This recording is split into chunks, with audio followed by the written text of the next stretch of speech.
Hey guys, Jeff Sauer from the Practical Drummer here. I want to show you a couple different variations of a fill that I use quite a bit in my playing. And it's a 4/3 or dotted eighth note groove, so it's accenting every third 16th note, right? So if we're in 4/4, it would be 1E and a 2E and a 3E and a 4E and a 1. And that gives us a 4/3 polyrhythm. Because naturally in 3/4 it resolves back to 1.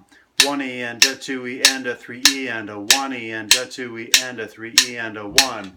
That's 2, 3, 1E and a 2E and a 3E and a... So there's 4 snare drums fit evenly with 3 hi-hats, right? So we're in 3/4, we break up the 16th notes, 1E and a 2E and a 3E and a...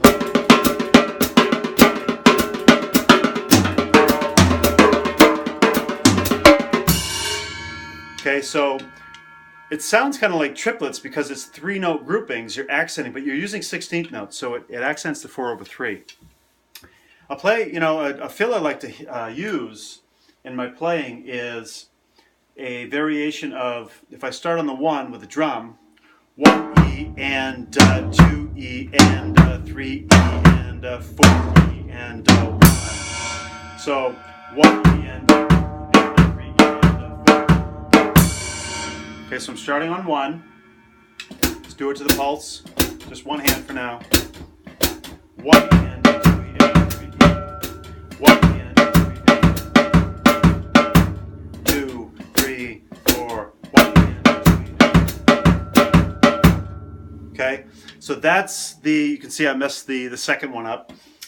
It's really hard to get your brain around this stuff, right? And actually do it painfully slow so that you know exactly what's happening. 1E and a 2E and a 3E and a 4E and a 1E and a 2E and a 3E and a 4E and a 1. See that? So you have to fit this snare and bass drum, or drum and bass drum, with a rest in between, right? Because I'm going 1E and 2. There's no and. So that's what makes it the 3-note grouping, is having that rest out. 1E and 2E and 3E and 4E and 1. So you can see there's a rest after each of the 2 drums. So syncing it up with this is the challenge, logistically.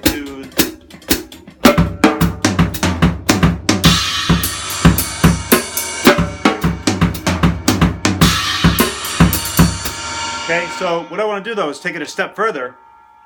And I want to add the 32nd note in between the 1 and the E, for instance. Instead of 1E, I want to go 1E. See, there's a note in between the 1 and the E, which are 16th notes. I want to add the 32nd note in between. Okay,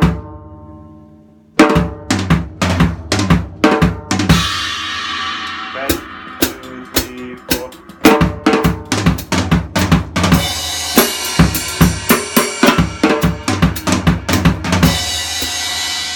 Okay, so up to speed.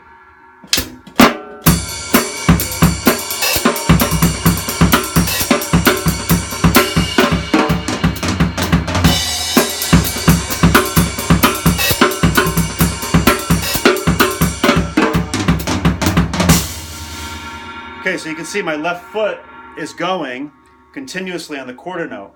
That's what makes drummers special, stick out, better players, in my opinion, is the ability to pedal a quarter note or a variation, an and, for instance.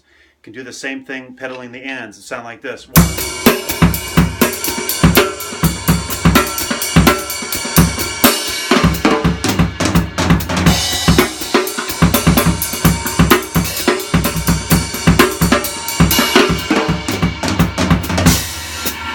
Okay, so again, that was a little loose, but you get the point. Is you can, if I play with that, I'll be able to kind of perfect it and get it perfect, right? So most times, of course. So drumming has that X factor, right? That you practice and practice and practice, and you're not getting it.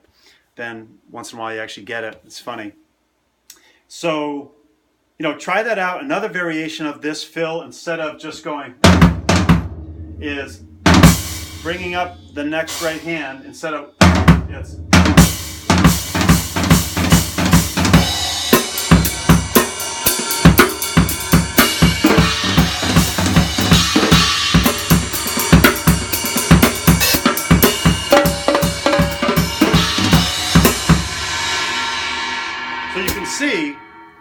drum follows the 1 E and a 2 E and a 3 and a 4 E and a 1. So it naturally goes right to 1. So you end with a 1, right on the duh, 1. If you started on the E or the and or something, or the and or the duh or the 1, you're going to have to adjust your limbs accordingly, right? So I've played it where I can start with the drum, 1 E, and because it's an E on the bass drum, follow it through the measure, it's going to end on 1. So it's easy. It goes right into beat 1 in the next measure. So it's really cool. One other variation is this. So instead of go 1 and 2. So you're not doubling up. You're not doubling up. You're doing the first one. 1 and 2. Now you're not going to double the 2 up. It's going to be a left hand. Okay, so 1 E and 2 E and 3 E and 1. Do that, 2, 3.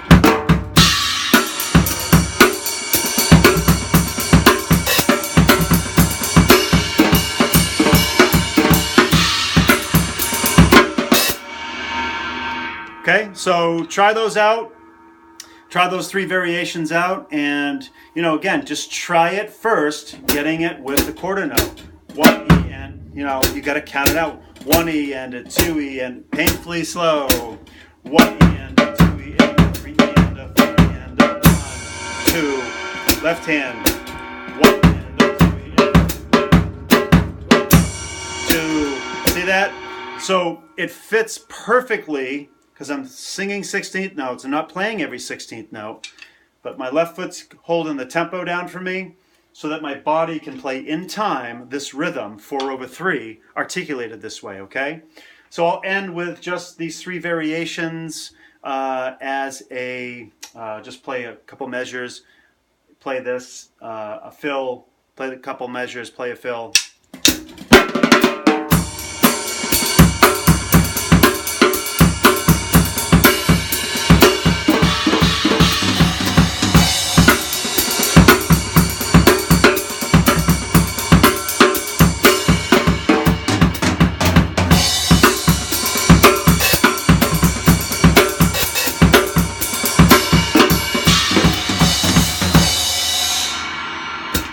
So you can see I even made up some variations there, and I actually played 4 measure phrases there. But I actually made up some variations there, right? For instance, instead of going, I ended one of them with just 1 left hand. So again, once you get the hang of this, you can start to really mix and match and create your own things. I would actually, now that I picked that out, I'd actually try to duplicate it and make sure that what I was doing was exactly right. And it was. It wasn't what I was planning to do, but it was right. It was right in rhythm. So, and that's what you want to make sure that you're doing, is making sure you're in rhythm. So take that to the bank, try it out, post a comment. Hopefully these fills are helpful for you in your gigs this Friday and Saturday night and in the practice room. Take care.